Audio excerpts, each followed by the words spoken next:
हार्दिक पटेल का फैक्टर जो है, ये आप लोग हरीश भाई क्या मानकर चल रहे हैं? ये इस बार कितना चुनावों में असर दिखाएगा? हार्दिक पटेल को विरमगाम से टिकट दिया गया है, अब वो आपके पार्टी के कैंडिडेट हैं। पिछली बार हमने देखा 2017 में उनकी मौजूदगी ने कितना असर डाला पाटीदार आंदोलन के जरिए।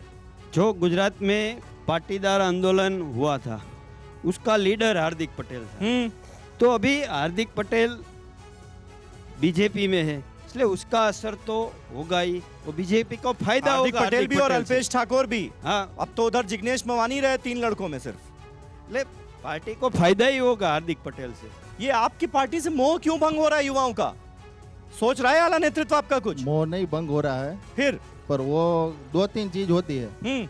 एक तो वो सब इनकम टैक्स और ईडी सीबीआई का डर बताते हैं। हाँ, और दूसरा ये तो किसी बहुत को बड़ा आरोप आप लगा रहे हैं। मतलब इन नेताओं ने कुछ ना कुछ गलत किया हुआ है, डर रहे हैं सब कि इनकम नेता टैक्स ना पकड़ ले, ईडी रेड ना मार दे। आपने सच बोलने के लिए कि हम सच बोलते हैं। हाँ सब नेता है अभी, हाँ भाजपा हो कांग्रेस हो, हाँ। सब पे ऊपर आप देख रहे हैं कितने केस है। तो बीजेपी वालों को क्यों नहीं पकड़ते? उसके ऊपर क्यों नहीं सीबीआई और सबकी रेड पड़ती? वो कांग्रेस वालों पर ही क्यों पड़ती है? और दूसरा है कैबिनेट का, वो कहते हैं कि आपको कैबिनेट देंगे तो कोई भी चला जाएगा, किसी को भी लालच दो, वो सत्ता है तो सब चले जाएंगे। समझ रहे हैं? ये गुजरात से लेकर दिल्ली तक आरोप आपके ऊपर लगता है कि आप ऑपोजिशन की आवाज दबाने के लिए साम दाम दंड भेद सबका इस्तेमाल करते हैं। इस वजह से जो कैंडिडेट्स हैं वो एंड मोमेंट पर बागी हो जाते हैं, कांग्रेस पार्टी का नुकसान कर जाते हैं। आपने देखा होगा जहां सीबीआई और ईडी गई है, हाँ, वहां कुछ न कुछ निकला है।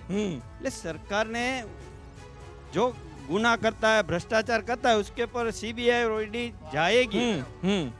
अने जहां गई है वहां कुछ न कुछ यही तो वो निकला कह है। रहे हैं कि ये जितनी सेंट्रल एजेंसीज हैं ये सब बीजेपी के नेताओं के घर क्यों नहीं जाती? सारे कांग्रेस पार्टी और ऑपोजिशन पार्टियों के नेताओं के घर क्यों जाती हैं? वहां जाएंगे तो वहां भी निकलेगा। नहीं, ऐसा नहीं है। नहीं है? नहीं है।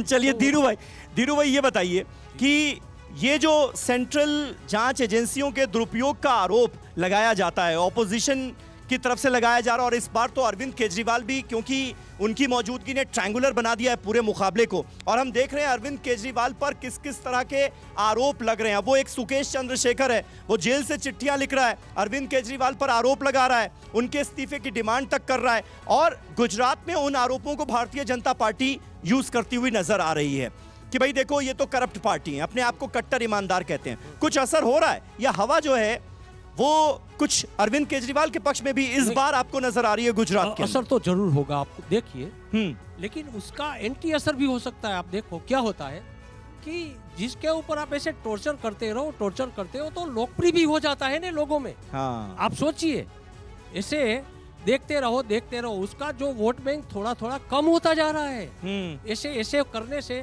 देखो ना, आप लोगों के बीच में जाओ ना। हाँ। मैं और हरीश भाई आमने सामने आओ, लोगों मेरे को वोट देगा। ऐसे करने से क्या धीरे धीरे वो उम्मीदवार, उसका जो कैंडिडेट लोकप्रिय हो जाएगा।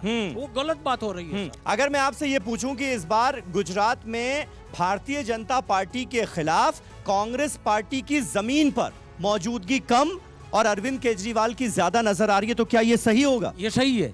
सही है? सही है। क्यों सही है मैं बताऊं जी। देखो, जूनागढ़ में आए थे, उसने एक बात बोली, I love you, you know. एक बात बोली, जनता में से आवाज है, आई लव यू। देख लो। अच्छा, वो सही है, वो लोकप्रिय हो रहे हैं। लेकिन अभी देखो, एज ए जर्नलिस्ट मैंने तो कई इलेक्शंस फेस किए हैं, लिखा बहुत है। धीरे धीरे वो लोकप्रिय हो रहे हैं। उसका वोट बैंक बढ़ रही है, धीरे धीरे बढ़ रही है। ये बीजेपी वालों को नोंद लेना चाहिए, ये नोट करना चाहिए। उसकी वोट बैंक बढ़ रही है। तो अगर तीसरी पार्टी उभर रही है तो वो तो बीजेपी का भी नुकसान करेगी, कांग्रेस पार्टी का भी नुकसान करेगी ना? कांग्रेस का विकल्प हो जाएगी शायद ये। लेकिन किसका ज्यादा नुकसान करेगी? अभी तो दोनों को नुकसान कर रही है। दोनों को नुकसान कर रही है।